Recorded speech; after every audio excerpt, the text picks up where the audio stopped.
अस्सलाम वालेकुम लो भी अज फिर असी एक नवी वीडियो च आ गए हैं तुहाडे लई अगे असी बहुत सारिया वीडियो बनाई सी खांसी का इलाज बुखार का इलाज उस तो अलावा शरबतां दे भी फायदे दसे सी अज दी जिहड़ी वीडियो आ वो हर बंदे लई बहुत ज़्यादा जरूरी है हर बंदे लई जिहड़ा भी बीमारी च किसी ना किसी च मुबतला वा बहुत सारे बंदे हैं जिन्होंने थोड़ी बहुती बीमारी लगती है वो चाहते हैं कि असी घर बैठे ही अपना इलाज कर लीए मैं तुहानू एक ऐसी चीज़ दसांगा कि सारियां बीमारियां दा एक ही इलाज ਹੁਣ ਤੁਸੀਂ ਇਹ ਸੁਣ ਕੇ ਪਰੇਸ਼ਾਨ ਹੋਵੋਗੇ ਕਿ ਯਾਰ ਸਾਰੀਆਂ ਬਿਮਾਰੀਆਂ ਦਾ ਇੱਕ ਹੀ ਇਲਾਜ ਕਿੱਦਾਂ ਹੋ ਸਕਦਾ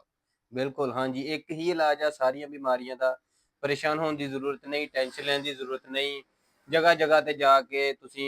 ਮਹਿੰਗੀਆਂ ਮਹਿੰਗੀਆਂ ਦਵਾਈਆਂ ਲੈਂਦੇ ਹੋ ਫੀਸਾਂ ਦਿੰਦੇ ਹੋ ਇਹ ਸਾਰੀਆਂ ਚੀਜ਼ਾਂ ਤੋਂ ਤੁਹਾਡੀ ਜਾਨ ਛੁਡਾ ਦੇਣੀ ਆ ਉਹ ਇੱਕ ਹੀ ਚੀਜ਼ ਜਿਹੜੀ ਕਿ ਅਸੀਂ ਤੁਹਾਨੂੰ ਦੱਸਿਆ ਸੀ ਕਿ ਸਾਰੀਆਂ ਬਿਮਾਰੀਆਂ ਦਾ ਇੱਕ ਹੀ ਇਲਾਜ ਆ ਉਹ ਇਲਾਜ ਕੀ ਆ ਸੱਜਾਦ ਦਵਾਖਾਨਾ ठीक है जेडे बंदे परेशान सी वे कि सानू कहता सारिया बीमारियों का एक ही इलाज की दसता थले एड्रैस नंबर भी लिखे हुआ वा सज्जाद दवाखाना परेशान नहीं होना टेंशन नहीं लैनी कोई फीस नहीं कोई चार्जेस नहीं तुसीं साडे कोल आ जाना इंशाअल्लाह तुहाडा इलाज ठीक हो जाएगा।